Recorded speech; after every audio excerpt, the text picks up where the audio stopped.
All right, Jerryniesman with the Niesman team. We're doing things a little differently. Monday market update. Let's go.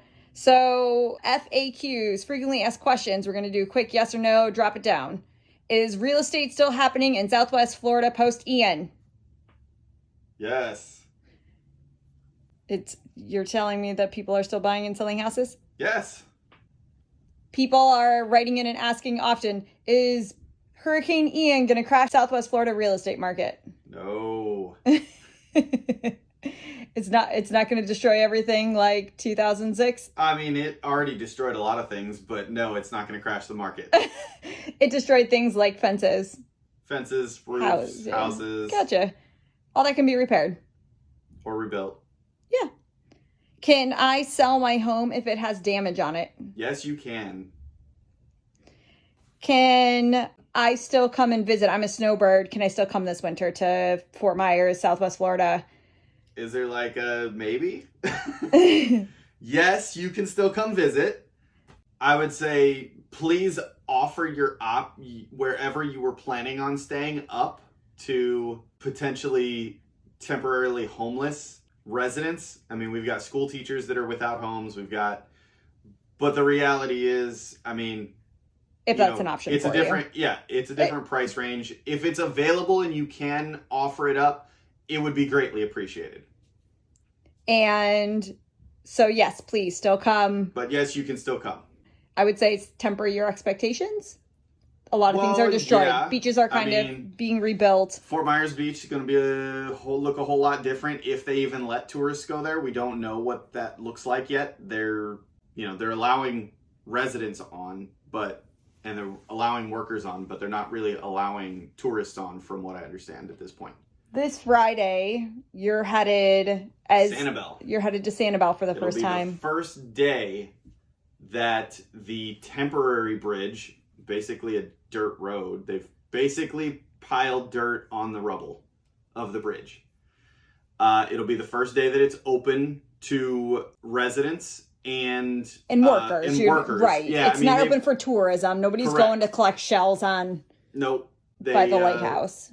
They've sent utility workers over already. They've been over there for a couple of days now. They opened it, I think, last Friday. But whatever day it was, they opened it for utility workers only to go over there. Gotcha. So residents will be allowed across for the first time on Friday. So we'll be going over there Friday to help some owners figure out what their homes look like and what to do with them from here. So last yes or no, and then we can talk more in depth. I need help finding a place to live. Can you help? Yes. All right. Where can they find you? Everywhere. TikTok, under the Niesmans. Facebook, Jerryniesman or the Niesman team at Keller Williams Realty. On YouTube, the Niesman team. You can email me at jerryniesman@gmail.com. Call or text 239-201-9583. And our website is realpeople-realestate.com. And what's today's date and time? It's a Monday. It is a Monday. I do know that. But what date? Monday, October 17th. Gotcha. So we're almost at 3 weeks. We're at 2 weeks and 5 days post-Ian. Yes, because Ian hit on a Wednesday. Yep. You said you pulled some stats. Is there something you want to share with us? Hold on, let me pull it up. I'll just sit here and wait. Okay. Here's my alien costume.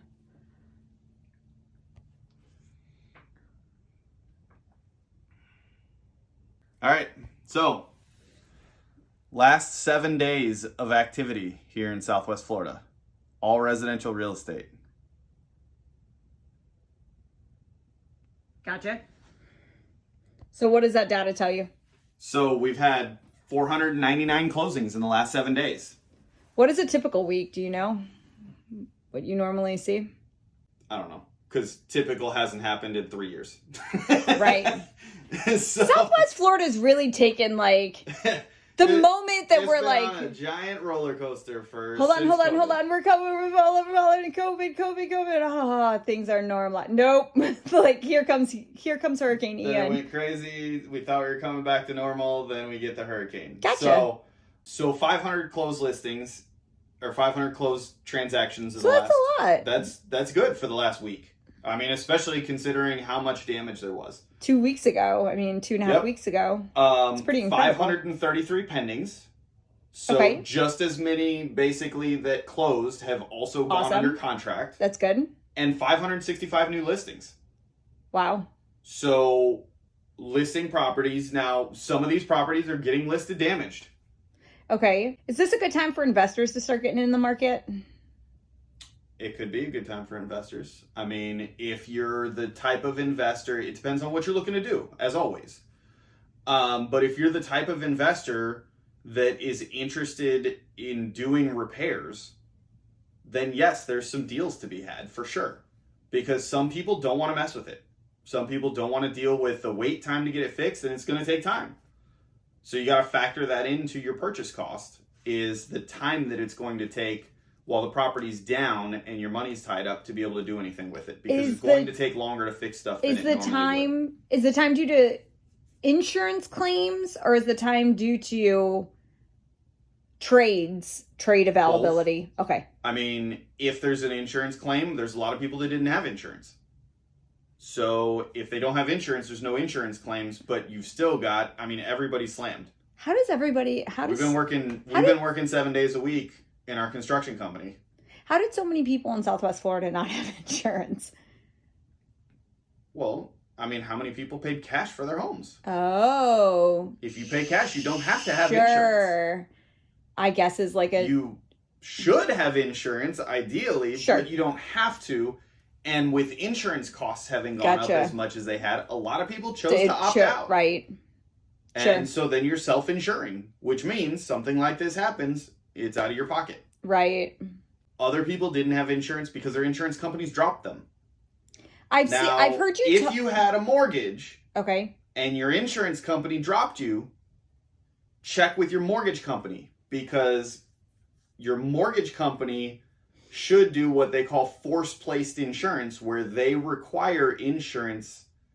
You cannot continue a mortgage without insurance. So if your insurance company canceled, the mortgage company, even if you couldn't find an insurance company or hadn't signed up with one yet, your mortgage company should have put insurance on that property to cover it. Interesting. So a lot of people don't realize that they might have insurance because they got canceled and they didn't get new insurance themselves. Fascinating. So there is potential that if you have a mortgage, you probably have insurance even if you don't realize it. Interesting.